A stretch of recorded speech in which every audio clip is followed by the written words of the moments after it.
abraçados em mais uma noite de reunião na casa. Vamos dar um recadinho novamente, a respeito da nossa macarronada, da nossa 8ª macarronada. Nós ainda temos alguns convites a serem passados.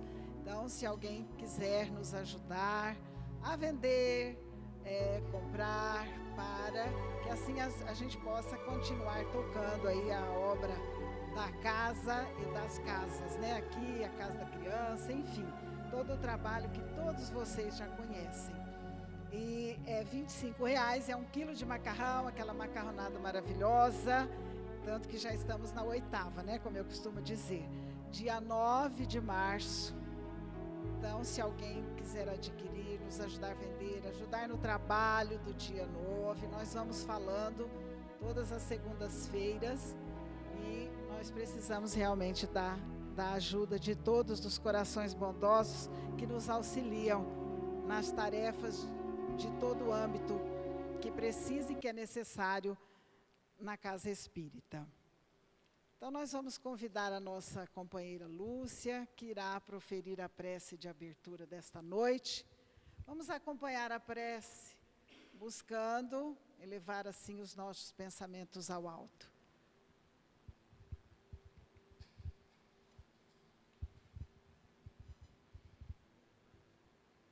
Então vamos, silenciando a nossa mente, trazendo-a junto à imagem de Jesus, que se projeta à nossa frente, sorrindo, convidando-nos ao seu repasto, à sua luz, às suas palavras que traz o caminho certo para que todos possamos trilhar esse caminho, iluminando com o conhecimento que aqui viemos buscar.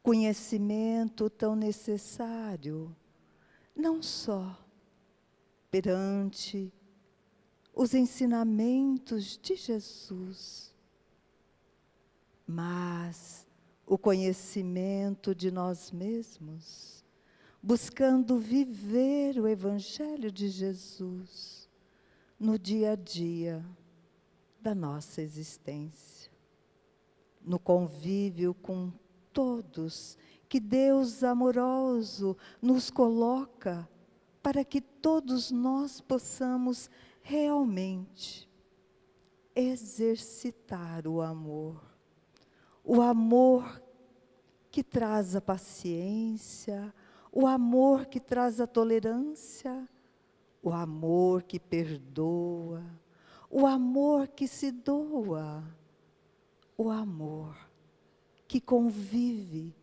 com todos, sejam os nossos familiares, sejam os nossos amigos, sejam aqueles, como diz Jesus, que nos fere, mas todos, como irmãos que somos, devemos unir os corações, amando em todas as instâncias, como irmãos que somos. Pedindo então, com a gratidão imensa a Deus, que nos fornece esse momento, onde vamos trazer mais conhecimento. Agradecer a Jesus, que em todos os momentos se encontra conosco, aos anjos queridos que nos auxilia, intuindo-nos os passos, para que todos sejam iluminados pelo amor que muda tudo que já fizemos. Então, Senhor, Pai de bondade imensa, sê conosco, agora e por todo sempre, que assim seja.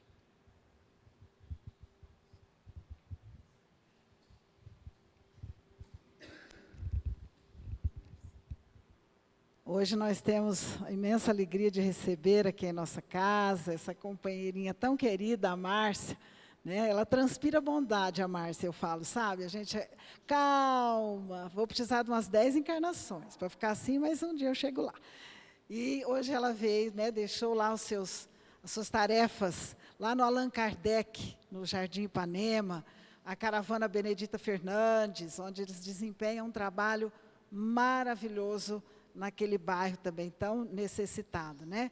E ela veio trazer a nosso convite, a mensagem para nós na noite de hoje, belíssima, tirada do Evangelho. Então, vamos nos deixar envolver pela mensagem que a Márcia irá trazer para nós.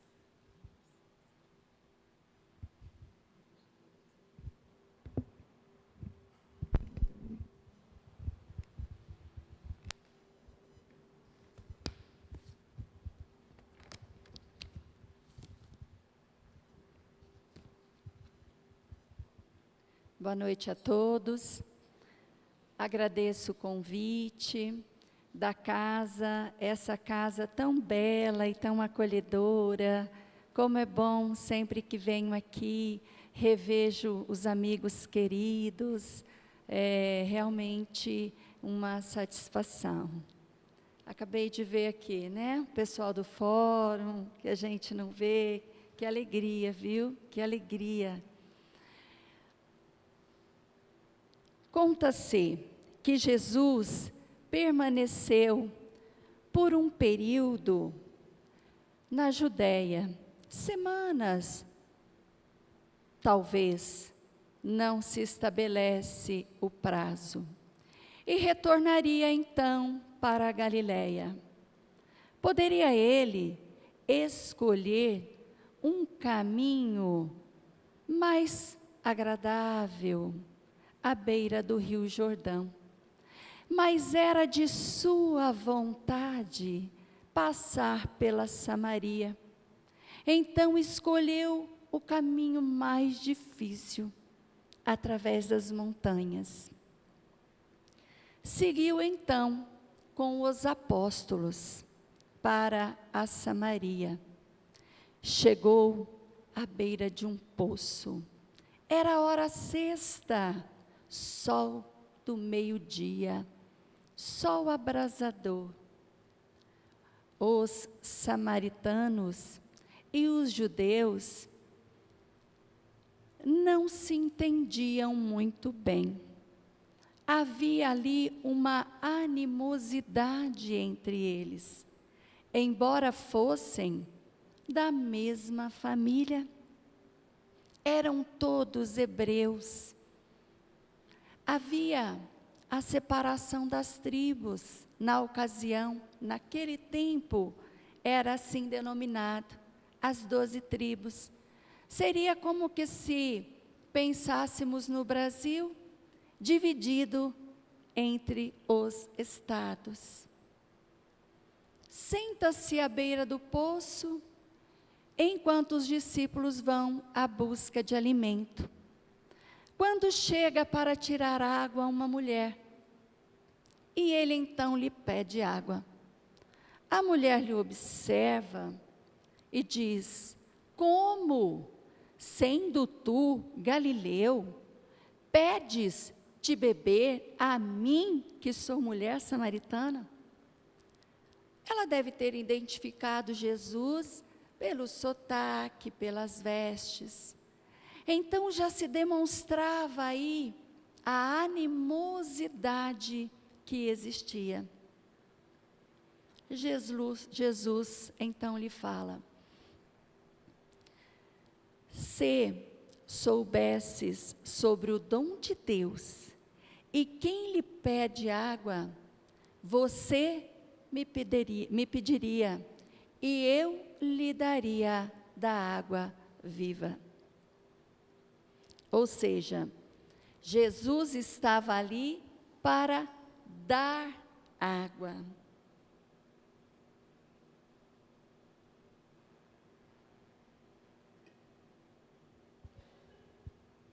A mulher então lhe responde: como?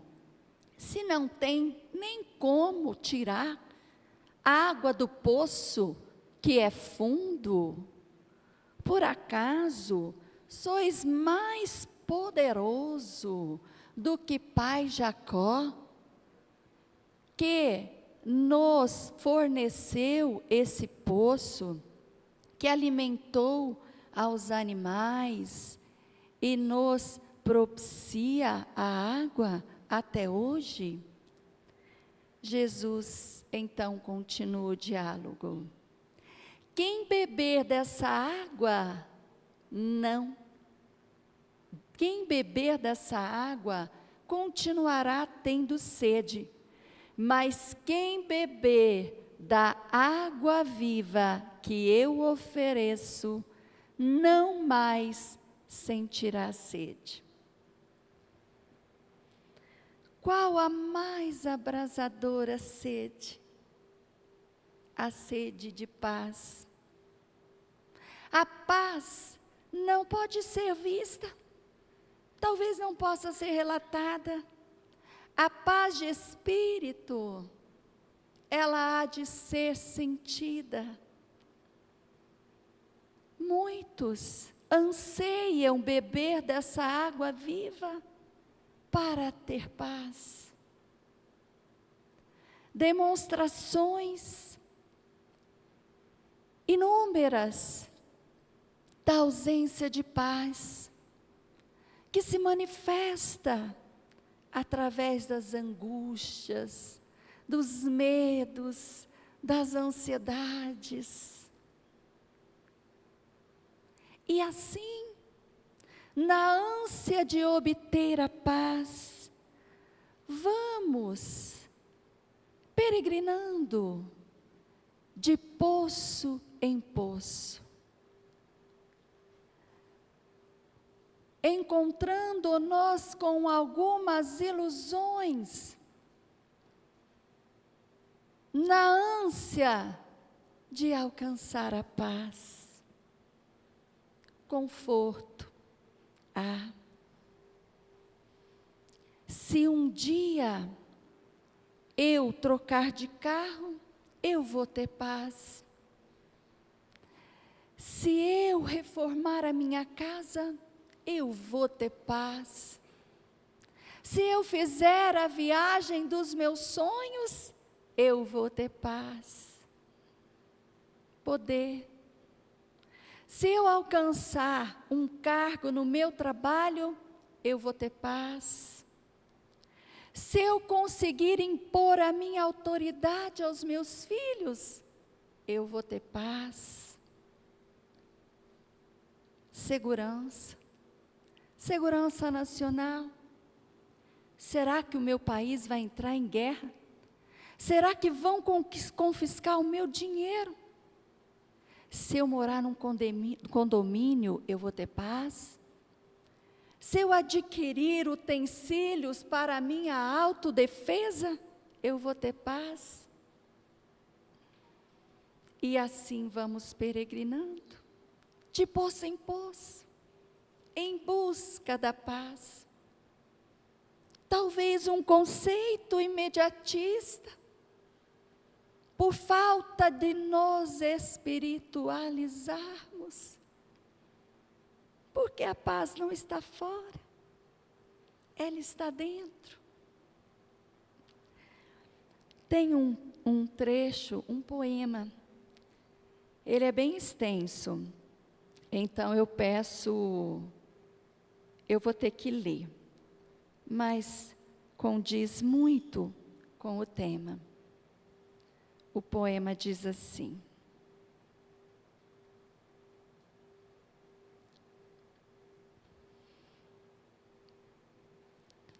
saí, Senhor, lá fora os homens saíram, iam, vinham, andavam, corriam.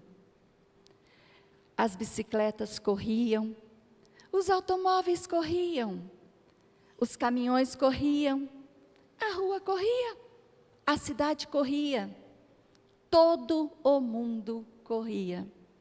Corriam todos, para não perder tempo. Corriam ao encalço do tempo, para recuperar o tempo, para ganhar tempo. Até logo, doutor. Desculpe-me, não tenho tempo. Passarei outra vez, não posso esperar mais, não tenho tempo. Termino essa mensagem, pois não tenho tempo. Queria tanto te ajudar, mas não tenho tempo. Não posso aceitar, por falta de tempo. Não posso refletir, nem ler, ando assoberbado. Não tenho tempo. Gostaria de rezar, mas nem para isso eu tenho tempo. Gostaria, Senhor, gostaria de fazer tantas coisas, mas não tenho tempo. Compreende, Senhor, eles não têm tempo. A criança está brincando, não tem tempo. Agora mesmo, mais tarde, não tem mais tempo. O universitário tem lá suas aulas, tanto trabalho, que não tem mais tempo. O rapaz pratica esporte, mais tarde, já não tem mais tempo. Os avós têm seus netos, não tem tempo.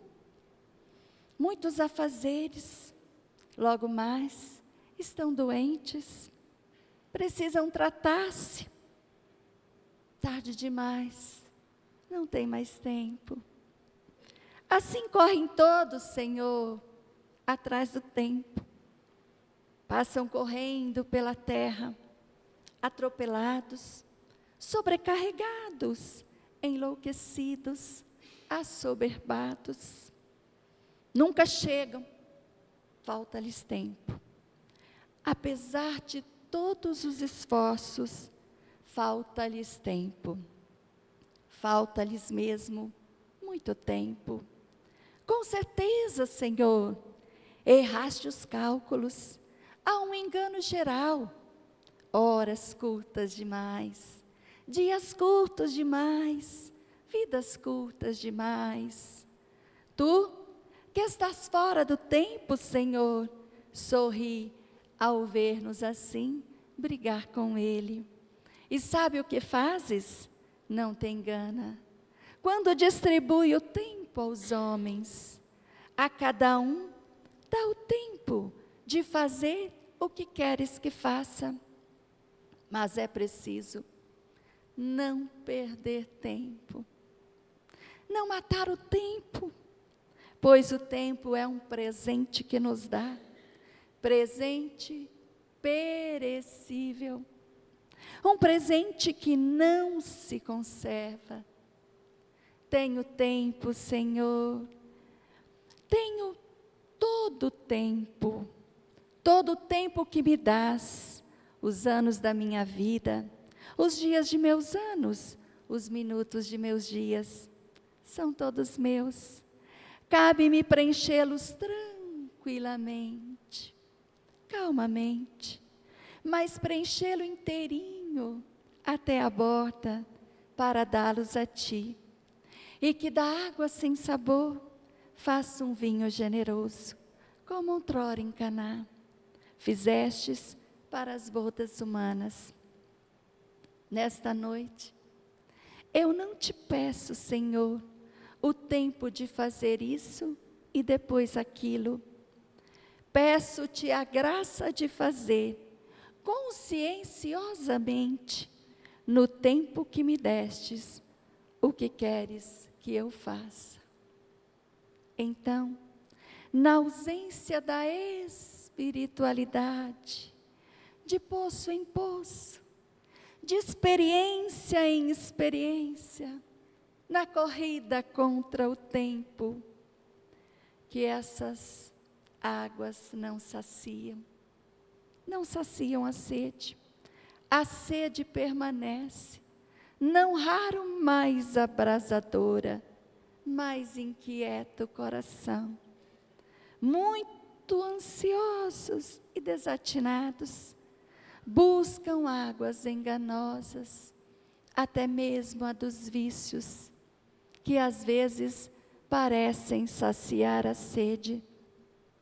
são poços sedutores, oferecem euforia a princípio, mas cobram um preço alto demais, precipitando-nos em tormentos e perturbações.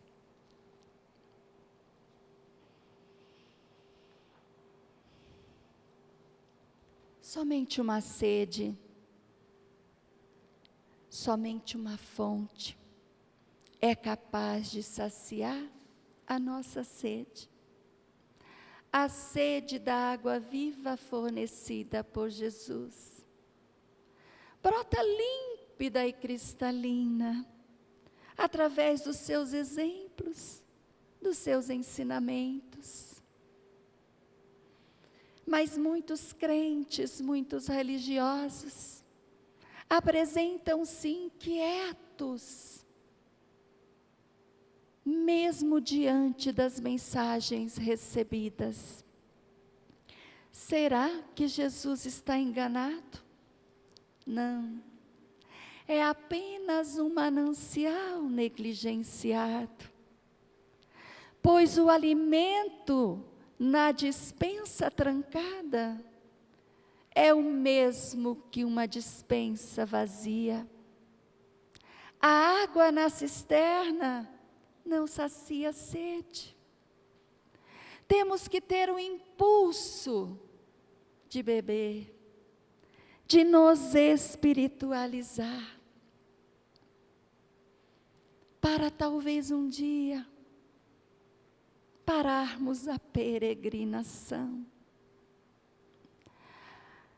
Alguns exemplos poderiam ser citados para nos ajudar na busca da paz. Perdão das ofensas. Quem perdoa, quem se ofende, não tem paz. Quem se ofende vive aprisionado. Mas o perdão não é palavra, o perdão é sentimento. Se perdoarmos alguém por algo que nos fizeram de ruim, é nós que nos libertamos. É nós que alcançamos essa paz. Quem nos fez o mal, vai responder de uma forma ou de outra. Mas nós temos a oportunidade de alcançar a paz através do perdão. Trabalho no bem é muito combatido. Então, se a gente não tiver vigília, mesmo trabalhando no bem, a gente perde a paz. Irmã Sheila fala assim, que problemas são como folhas secas, e nós somos o jardineiro. Nós não podemos esperar o outono chegar e deixar que elas se espalhem com intensidade, porque aí vai ser muito difícil recolher. Não se trata de valorizar, segundo ela, os problemas pequenos, mas de resolvê-los pouco a pouco. Porque quando nós não perdoamos e nos inquietamos, não se trata de casos dramáticos, de situações muito difíceis, mas o que nos tira a paz é não perdoar o outro diante de pequenos problemas que não são resolvidos por nós. Então, muitas vezes, o nosso lar, a gente vai deixando as coisas se acumularem, diante de tanta agitação, diante de tanta coisa a resolver, de correr atrás do tempo, e nós não percebemos. Quando vemos, passou o tempo, e aí encheu de folha, precisa recolher, e aí o esforço é maior. Então, a paz talvez leve um tempo para ser retomada. Superar as ambições. Nós sabemos que é direito de cada um procurar viver o melhor possível. Mas quando o dinheiro deixa de ser algo que nos propicia conforto e bem-estar e passa a ser a razão da nossa vida, nos proporciona mal-estar, desequilíbrio, perdemos a paz.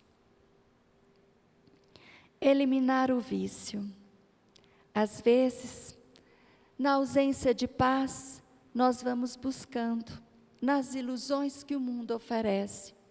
Cigarros, álcool, drogas, fazem o céu artificial, sempre sucedido do inferno das enfermidades e desajustes.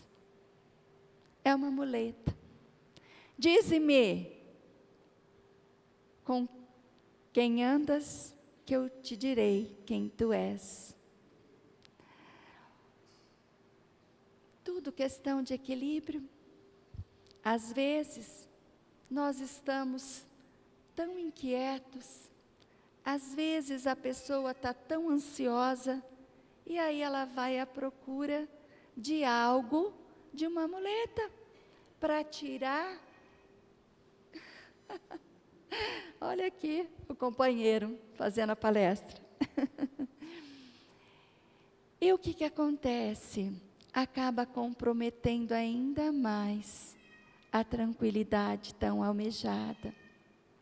Nós sabemos que nós temos os irmãozinhos nossos que estão ligados a muitas situações.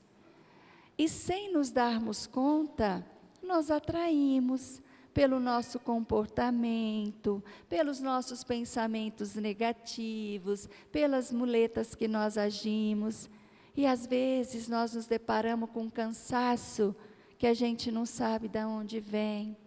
Às vezes uma tosse que a gente não sabe de onde vem. Porque nós acabamos por captar as energias que atraímos. Ajudar o semelhante. Grande parte da população suspira por grandes acontecimentos, pela manifestação de Jesus. Muitos acreditam que Jesus só está perto de quem ministra a palavra numa tribuna, num confessionário religioso, ou está envolvido em obras de caridade. No entanto, Jesus está ao lado de todos, daquele que administra e daquele que obedece, daquele que colabora para o aperfeiçoamento da terra, daquele que colabora para a evolução da ciência. Jesus está nos laboratórios, Jesus está na oficina da vida. Jesus não está somente nos templos religiosos. O Evangelho é a oficina da vida. Não resume apenas ao genuflexório. O Evangelho é a bússola que conduz a humanidade a tempos melhores. Está escrito lá, na introdução do Livro dos Espíritos. É a formação dos caráteres, das pessoas que vão atuar nas instituições, que vão promover a paz do mundo, que vão promover a evolução, a melhoria de vida para todos. Certa feita, eu estava conversando com um amigo, e ele é de uma casa espírita, e ele me contou que um empresário, amigo dele, falou para ele assim: olha, mas eu admiro você. Você tem aí, né, a instituição, você atende tantas pessoas. Eu não tenho tempo de fazer o que você faz, mas eu tenho grande admiração pelo seu trabalho. Aí o que ele lhe respondeu assim: o quê? Trabalho no bem faz você. Você é um empresário. Você emprega 300 pessoas. Quantas noites você passa sem dormir, pensando em soluções para os seus negócios? Eu é que admiro você. Ou seja, é Jesus. É Jesus. É um empresário propiciando emprego. Quer melhor caridade do que essa? Quer melhor caridade de quem está lá no laboratório a desenvolver algo que vai propiciar saúde e bem-estar à humanidade toda? É na oficina da vida que Jesus está. Mas então continua-se o diálogo. A mulher diz a Jesus: Senhor, dá-me dessa água para que eu não tenha mais sede, nem precise vir tirá-la daqui. Jesus, suave, fala: vai, chama teu marido e traga-o aqui. Senhor, eu não tenho marido. Ele diz: falastes bem. Teve 5 maridos, e o que é, agora não é seu marido. A mulher surpresa, Jesus não queria constranger aquela mulher. Ele não estava ali por um acaso. Ele sabia o que seria ela no futuro. E no futuro, ela foi uma santa da Igreja Católica. Ele sabia. O que ele queria dizer é que ele tinha o dom de conhecer os sentimentos mais íntimos do ser. Então essa mulher te diz: Senhor, vejo que és profeta. Dize-me então, nossos pais adoraram neste monte, e vós outros dizeis que é em Jerusalém que deverá se adorar. E vem a resposta magistral de Jesus: mulher, crede-me, virá a hora em que não será neste monte, nem em Jerusalém, que adorareis ao Pai.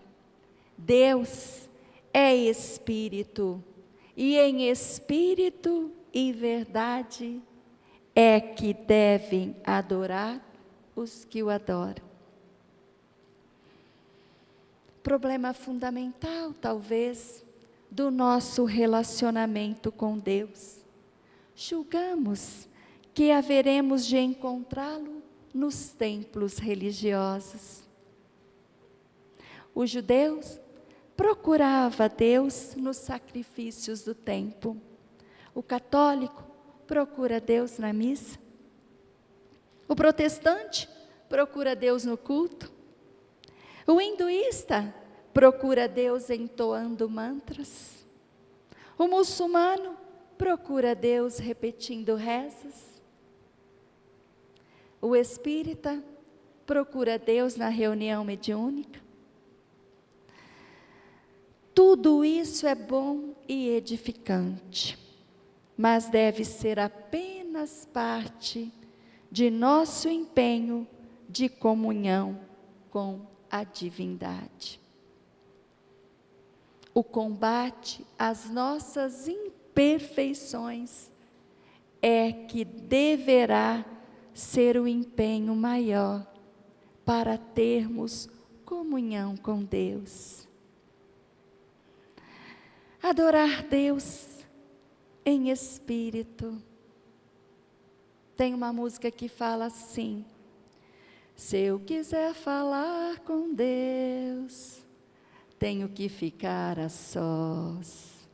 Eu não vou cantar Viu, Gutão? Pode ficar em paz.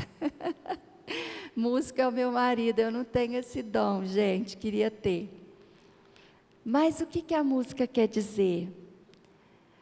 É o aquietar, em espírito, não está fora, está dentro.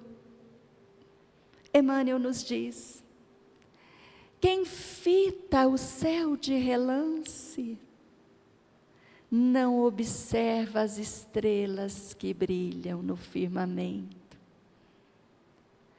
Quem ouve uma orquestra, sem abrir-lhe a acústica da alma, não lhe nota a beleza da sinfonia.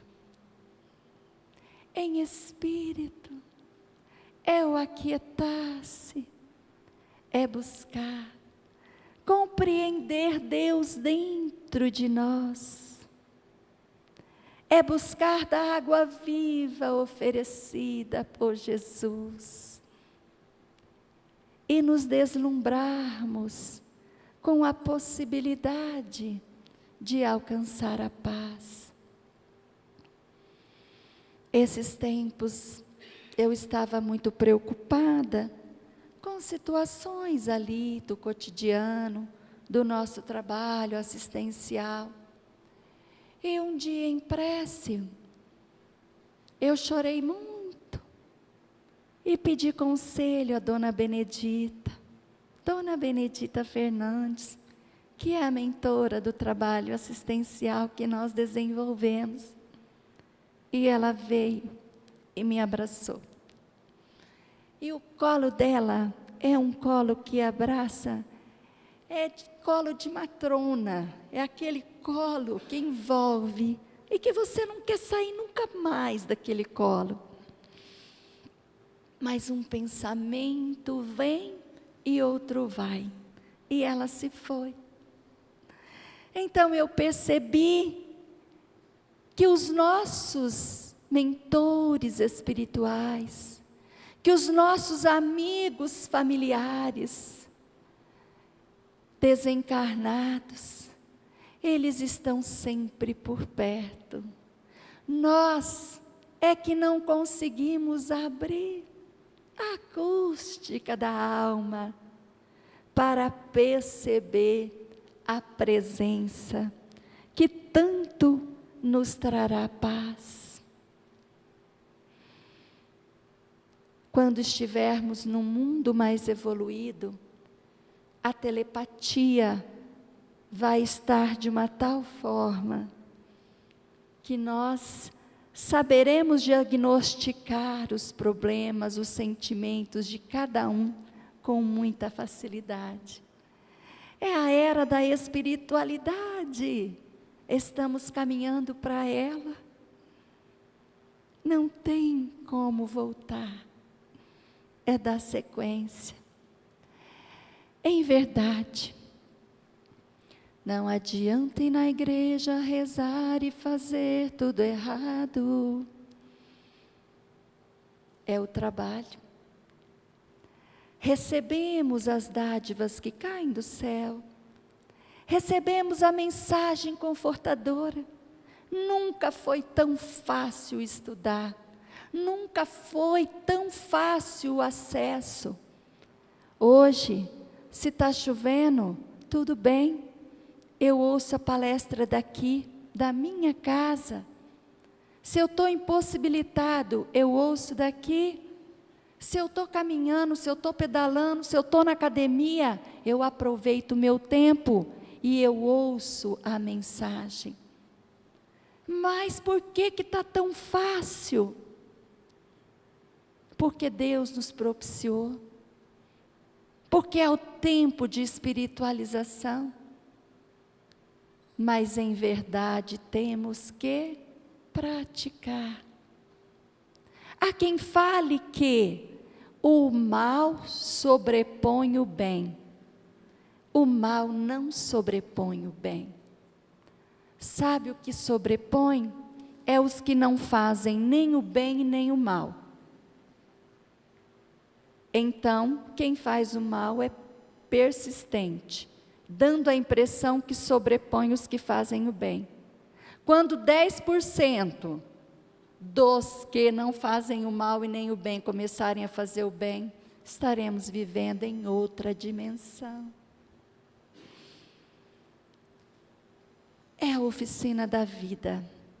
O Evangelho há de ser praticado na oficina da vida. Esses dias atrás, mais uma historinha rápida. Nós íamos realizar um brechó lá, né, na instituição, estávamos preparando. Olha como a gente tem as dificuldades. E aí, então, um rapaz chegou e falou: senhora, quero comprar aquela blusa, aquele moletom. Aí eu falei: não está à venda. Como assim, senhora? Não, a gente ainda não colocou preço. O brechó vai ser tal dia, quando a gente colocar preço, você pode adquirir. Senhora, a senhora sabe que depois não vai estar mais lá. Eu fiquei quieta, né? Aí ele é um rapaz assim, que frequenta a casa, que de vez em quando aparece na palestra, mais um fala uma coisa, é usuário de droga, é isso e aquilo, o que importa? Não importa. É um irmão que está lá na casa. Aí ele saiu e eu peguei o moletom e guardei. Passou o brechó, passou um tempo, que eu vejo ele lá no pátio tomando café da manhã. Aí eu falei assim: oi, foi você que me pediu um moletom? Ele falou assim: foi. Eu falei: eu guardei para você. Ele falou: o quê? A senhora fez isso? Ele não acreditava. A senhora fez isso? Fiz, eu guardei para você.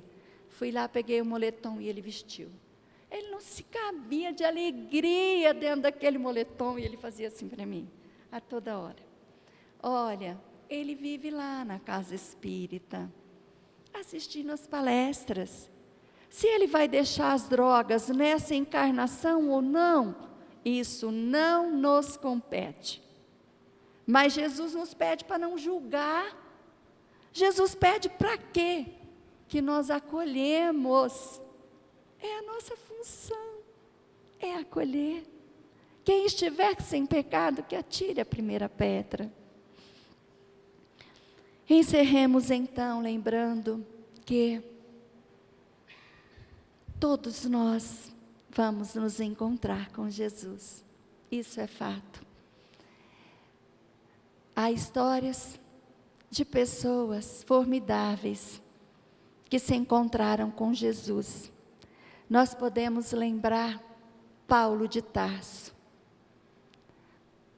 aquele homem poderoso, perseguidor dos cristãos, que quando perde a noiva, vai atrás de Ananias, aquele que ele imaginou que tirou a noiva do caminho reto, que a converteu em cristã. E ele vai procurá-lo para se vingar. Quando, no seu cavalo, a caminho de Damasco, uma luz brilha intensamente. E uma voz lhe fala: Saulo, Saulo, por que me persegues? Ele cai do cavalo literalmente. Diante do magnetismo de Jesus, Paulo relembra o que é. Passa a estudar o Evangelho com afinco e se transforma no maior divulgador do cristianismo. Para isso, ele obtém o desprezo daqueles que o seguiam, que o admiravam, inclusive dos próprios familiares. Mas não desiste a chegar ao ponto de dizer: não sou eu quem vivo, mas o Cristo que vive em mim. Emmanuel, o senador Públio Lentulus, há mais de 2000 anos, também se encontrou com Jesus. Ficou admirado com aquele homem, não teria o que condenar nele. E Jesus lhe disse: compete a ti me seguir agora ou daqui a alguns milênios. Como? Ser humilde, tratar a todos como iguais? Não, era uma mensagem muito difícil de ser colocada em prática. Maria Madalena, aquela mulher que tinha tudo o que a vida material podia oferecer, mas não tinha paz. Quando se deparou com Jesus, desfez-se de tudo o que tinha e passou a viver somente com o necessário, seguindo os passos de Jesus. Ficou com ele até o último suspiro na cruz. E quando ele se foi da carne, ela o seguiu, internando-se num vale de leprosos, transmitindo a eles a mensagem e o amor que ela recebeu de Jesus. Todos nós vamos nos encontrar com Jesus. Talvez não fisicamente, mas na consciência. Que Ele esteja conosco, agora e sempre.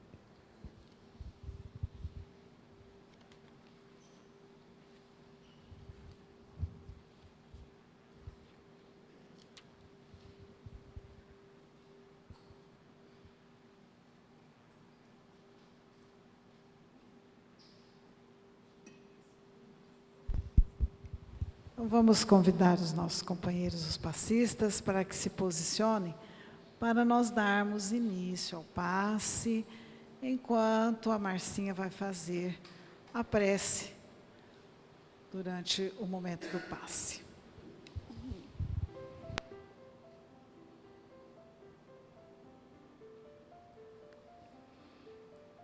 Mestre Jesus, aqui estamos, sentindo a sua presença magnífica, a nos envolver com seu olhar doce e sereno, a nos convidar a beber da água viva, que há de saciar a nossa sede. É tempo de renovar, é tempo de espiritualizar. A sua mensagem ecoa em todo o mundo. Nunca foi tão atual. Mestre Jesus, que a tua paz esteja conosco nesse instante em que o passe é ministrado. Cada qual recebe o que verdadeiramente veio buscar. Aonde está o seu tesouro, aí estará o seu coração. Que possamos aproveitar esses momentos luminosos, sentindo a presença de Jesus, a nos dizer: não desanimem, sois filhos de Deus. Os tempos são chegados em que a paz vai ser verdadeiramente alcançada por cada ser. Porque se quisermos a paz do mundo, pacifiquemos-nos primeiro a nós mesmos. Que possamos continuar na sintonia amorosa, mentalizando agora os nossos lares, percorrendo os cômodos da casa, visualizando os nossos familiares, encarnados e desencarnados, para que todos também possam se conectar com esse momento sublime. É a luz do amor que se expande, o amor trazido por Jesus. Não tem fronteira, não tem barreira. Continuemos nessa sintonia, mentalizando a figura do Mestre Jesus, e doemos os nossos melhores sentimentos, os nossos melhores pensamentos, para que essa energia chegue aos lugares de dor, aonde a guerra ainda se faz, aos lares aonde a animosidade e a violência ainda se instala. Que essa paz percorra o mundo, que ela alcance a todos os filhos de Deus. Estamos agora doando aos nossos irmãos, a todos os nossos irmãos, habitantes desse planeta Terra, na consciência dessa imensa família universal. Graças te rendemos, Jesus, agora e sempre.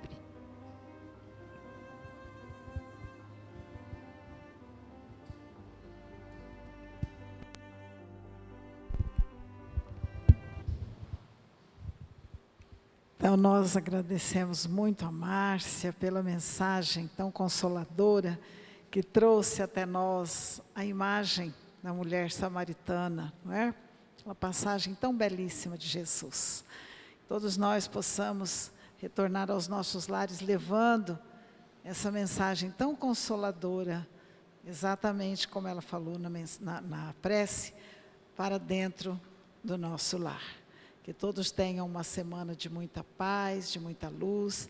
E hoje a nossa água fluidificada estará sendo servida ali na entrada, né? No portão de entrada